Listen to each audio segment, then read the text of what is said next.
Bueno, buenos días. Como ustedes saben, el debate que organizó Archi ha permitido llegar a una gran cantidad de audiencia a nivel nacional, de norte a sur, por todo el país. Y creo que es importante porque el 14 de diciembre nuestros compatriotas van a tener que elegir una presidenta y es bueno que, o presidente, es bueno que conozcan las propuestas de cada quien. Creo que en este momento lo que estamos observando es un proceso electoral en el cual se ha presentado por parte del otro candidato muchas consignas, mucho depende, muchas críticas, pero pocas propuestas para ver cómo solucionar la vida real de las personas. De esa clase media que se esfuerza, que busca surgir y salir adelante, de los emprendedores, que claramente van con un emprendimiento y se les hace muy difícil, porque no les pagan oportunamente, porque el mercado no tiene facilidades para ellos, de los trabajadores que se levantan para tomar una micro, no una vez como un turista y que hacen un video, sino que todos los días, a las 5 de la mañana para salir a trabajar y vuelven con un sueldo que no les alcanza para mantener su casa. Y creo que esos dolores que Chile tiene, junto con la delincuencia, junto con la inmigración, son dolores que no pueden quedar nuevamente postergados. Por eso, en mi campaña, estamos trabajando junto al equipo que hoy día me acompaña en esta actividad, principalmente en dos cosas: en tener seguridad para vivir tranquilo y no tener temor a ser asaltado, y en tener seguridad para llegar a fin de mes. Ambas cosas. Ojalá las familias chilenas además puedan tener seguridad económica para darse un gustito, cambiar el auto, hacer un asado, hacer un viaje. Creo que es importante y creo que con los frutos de este país generoso y grande, que se distribuyan un poquito mejor, que lleguen a la mesa de todos los chilenos y chilenas, seguramente la calidad de vida va a mejorar para todas y para todos. Ahora quedo disponible para las preguntas de las señoras de la prensa. Hola. Hola, candidata. Estamos en vivo. Usted ha sido bastante crítica con su contendor. Sin embargo, hoy habla de una autocrítica. Dice hubo cosas que se hicieron mal y usted no la atribuye a la continuidad del gobierno ni tampoco a los dichos del presidente. ¿Qué cosas se han hecho mal en esta campaña? Yo creo que me refería a que cualquier cosa que pase en la campaña es responsabilidad mía. Yo soy la que encabezo esta coalición y no estoy disponible para que se busquen chivos expiatorios. Ahora, ¿qué es lo que se ha hecho bien y qué es lo que se ha hecho mal? Es algo que vamos a tener que evaluar en su debido momento. Pero una de las cosas que le puedo decir, que yo por lo menos noto una severa ausencia, es el debate de ideas. Porque a cada rato que aquí se consulta, ¿cierto?, sobre un tema en particular, hay solo evasivas de parte del otro candidato, y como logró bloquear los debates, incluso en distintos canales de televisión, y los canales no lo quisieron levantar solo conmigo, es bien complejo llegar así a la ciudadanía. ¿Pero qué cosas ustedes como autocrítica no se hicieron bien para no tener el resultado, por ejemplo, en la primera vuelta? ¿Fueron temas comunicacionales, estratégicos, no, es que los dichos del presidente? Entiendo su pregunta, pero yo quiero señalar lo siguiente. Aquí se trata de instalar un resultado electoral que todavía no se ha producido. Y yo discrepo profundamente de aquello. Solo quiero decir que en enero todos me decían que la reforma no iba a salir y salió. En las primarias, en junio, me decían que no había por dónde remontara y la gané con un 60%. Y la primera vuelta presidencial, cuando varios decían que iba a ser entre dos candidatos de derecha los que iban a pasar a segunda vuelta, lo que ocurrió fue que yo la gané. Así que en realidad tengo todas las expectativas que este 14 de diciembre ganemos la segunda vuelta presidencial. Por Chile. No por mí, por Chile, realmente. Candidata acá. Sí. Buen día todavía. También en vivo para Radio Portales. Usted emplazó varias veces al candidato por diversos temas. ¿Usted se sintió, mejor dicho, que le respondió correspondientemente, de forma correcta? ¿También sintió usted que no le faltó el respeto a su contendor?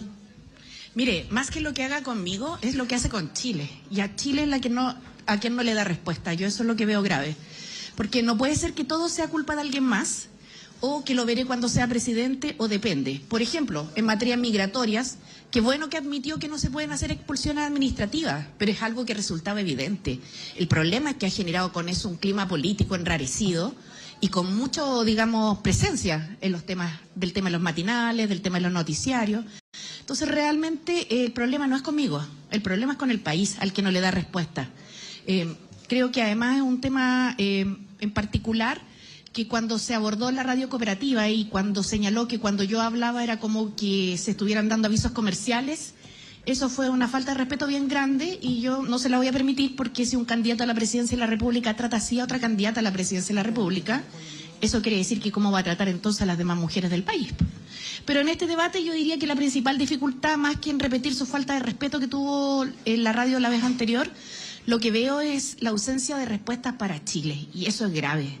Eso es grave porque yo les puedo decir a los chilenos y chilenas que uno puede tener muchas ideas en teoría, pero la política es difícil. Por eso hacer realidad las cosas cuesta y es importante sacarlas adelante.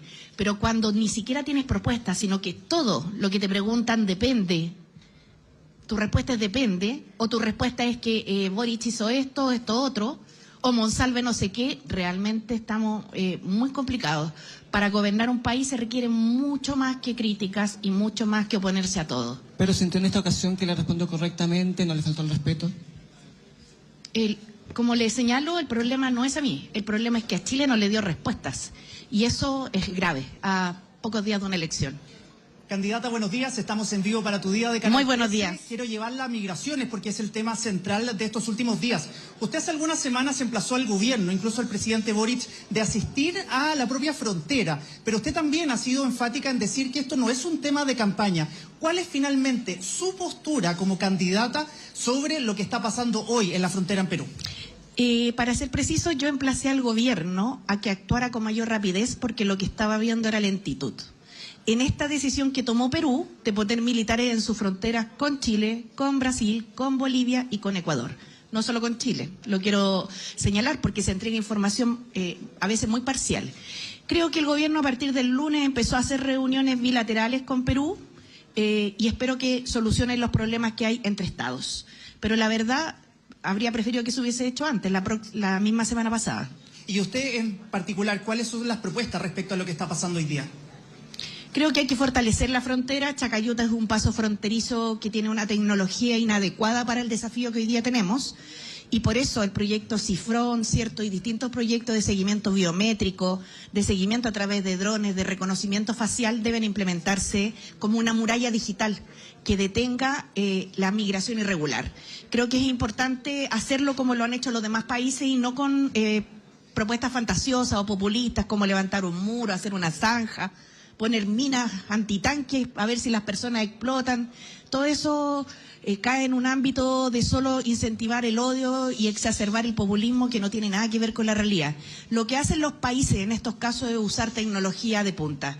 Y yo estoy disponible para implementarla, conozco el funcionamiento del Estado y creo que puede servirnos, porque ha sido la experiencia de varios países y por tanto hay que recoger también y aprender de los demás. Nadie es dueño de la verdad absoluta. Lo que sí está claro, que ahora que proponen hacer un muro y antes proponía hacer una zanja, solo decirle a las chilenas y chilenos que nos ven que Chile en la zona norte tiene más de 800 kilómetros, de una geografía bien irregular.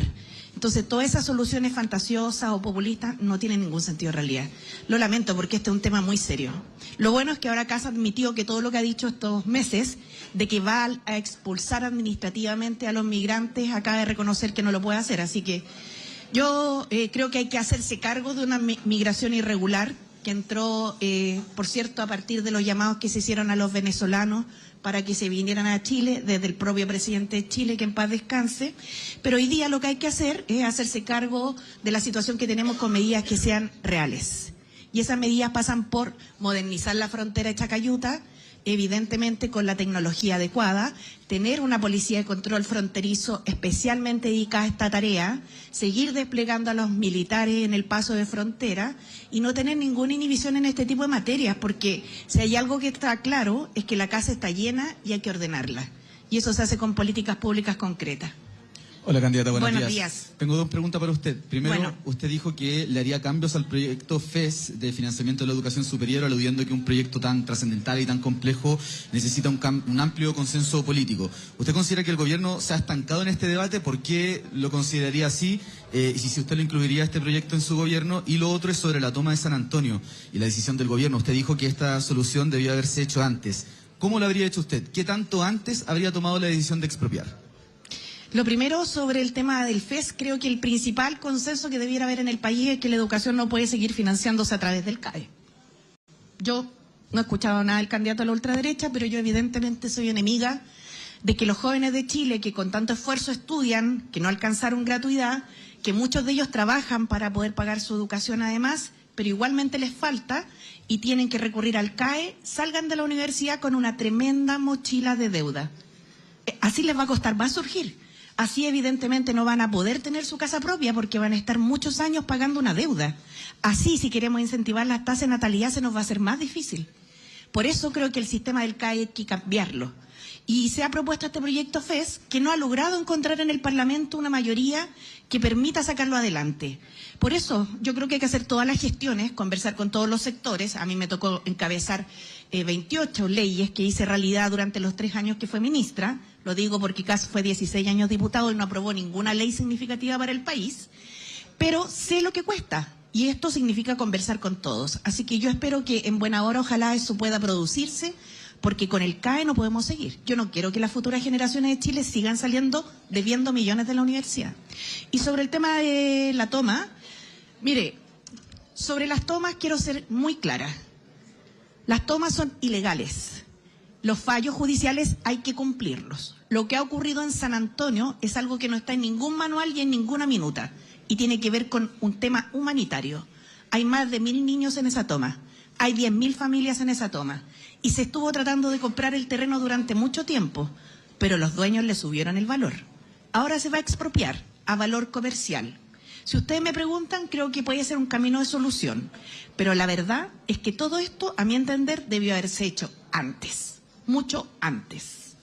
Usted dice, ¿Alguna otra pregunta? sí, de esto mismo. Usted dice que se debió haber tomado la decisión antes de expropiar la toma, y también déjeme preguntarle ¿qué le parece que José Antonio Kast diga que hay que cumplir el fallo y avanzar de todas formas en el desalojo de la megatoma? Mire, sobre la solución de la expropiación que está dentro del marco legal chileno, creo que más que el hecho en sí de la expropiación, haberlo hecho antes, lo que se debió haber puesto el foco es tener una solución antes, fuera esta o fuera otra. Lo digo porque bien podrían haber vendido los dueños del terreno el terreno a valor comercial. Es parte de una posible solución, ¿por qué no? ¿Por qué había que especular justo con ese suelo donde habían 10.000 familias? Bueno, ellos tomaron ese camino. El gobierno tomó otro dentro del marco legal. Pero si todo esto se hubiera tomado en su minuto, con un liderazgo proactivo para resolver este tema oportunamente, yo creo que debiera haberse resuelto antes, realmente. Si no, efectivamente va a pasar que esto tiene todavía una deriva de tiempo, pero sí que se tiene que seguir desarrollando, pero lo importante es que va a tener una solución. Y eso creo que vale mucho.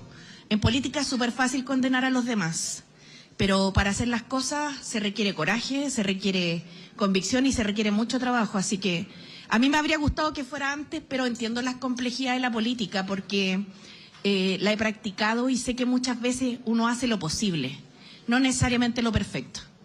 Y respecto de la propuesta de Kast de desalojar las 10.000 familias y que ellas vean cómo se las arreglan, creo que hay una falta de sentido de responsabilidad de Estado en esto. La gente que no tiene casa en nuestro país y que se organiza en comités de vivienda y que trata de ahorrar para salir adelante, en mi gobierno va a contar con una propuesta en la cual le vamos a entregar el pie para un crédito hipotecario si es que no califica para postular una vivienda social. Con el chao pie vamos a permitir que las personas que teniendo una capacidad de pagar un dividendo y no pueden juntar para el ahorro, puedan sacar adelante su crédito hipotecario y tener su casa. Lo de Kast, él tendrá que explicar por qué considera que es buena solución generar una crisis de vivienda en 10.000 personas. Sí, ¿dónde van a quedar esas personas? Él tendrá que decir cómo lo va a solucionar, digamos. Candidata, de parte de la consejera superior de acá de la Universidad Católica y conociendo su pasado también como representante estudiantil en la Federación de los SACH, ¿qué deberíamos esperar en un eventual gobierno suyo, el rol de los estudiantes de la educación superior? Lo primero que me gustaría señalar es que en mi gobierno el énfasis en materia educativa, y sin perjuicio que la pregunta se me haga desde la educación superior, va a estar en la educación inicial.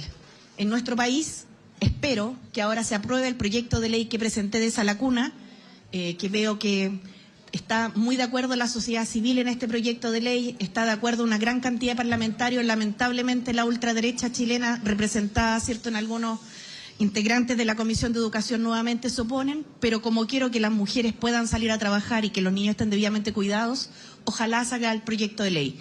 Y que no prime el egoísmo, porque no lo han querido poner en tabla porque saben que lo presenté yo como ministra del Trabajo. Yo les hago un llamado a la Comisión de Educación del Senado que ponga en discusión el proyecto de ley, es indispensable. En segundo lugar, quiero señalar que en materia de educación superior, lo que espero es fortalecer la vinculación de las universidades públicas, los CFTs y los institutos profesionales con sus territorios. Y lo digo porque el mundo del trabajo está cambiando y tenemos desafíos importantes de adaptabilidad laboral, de nuevas competencias, y en eso el territorio, la región, tiene que jugar un rol fundamental. Y lo tercero es que creo que en materia de financiamiento, si bien hay un déficit importante para efectos de infraestructura o de pensar en proyectos educativos de largo plazo, la investigación va a ser algo que va a tener énfasis en mi gobierno en materia de educación superior. Creo que es importantísimo porque cuando se habla de productividad en Chile, por ejemplo, una de las cosas que poco se hace es invertir en investigación, en innovación y en desarrollo. Y me gustaría que tanto territorio como investigación sean dos eslabones importantes del desarrollo de la educación superior para los próximos años. ¿Alguna otra pregunta? Muchas gracias. ¿Sí? Candidata, somos del equipo de El Burócrata, un medio de administración pública de la Universidad Católica. Le tenemos la siguiente pregunta. ¿Cuál es su opinión con respecto al reciente apoyo del expresidente Eduardo Frei Ruiz-Tagle hacia el candidato José Antonio Kast? ¿Considera que este acto puede generar un posible quiebre en la democracia cristiana y hacia la centroizquierda e izquierda nacional? Considero que el presidente Frei se merece todo mi respeto como expresidente de la República y es libre de opinar e inclinarse por el candidato que le parezca. Lo que sí puedo decir es que cuando él fue candidato a la presidencia, yo trabajé fielmente en su campaña y voté por él. Pero bueno, a veces la vida tiene estas vueltas y también cambiar es parte de las diferencias que uno va experimentando en el tiempo. Así que con todo el respeto que se merece como expresidente de la República, puede opinar lo que le parezca más adecuado. Muchas gracias. Gracias.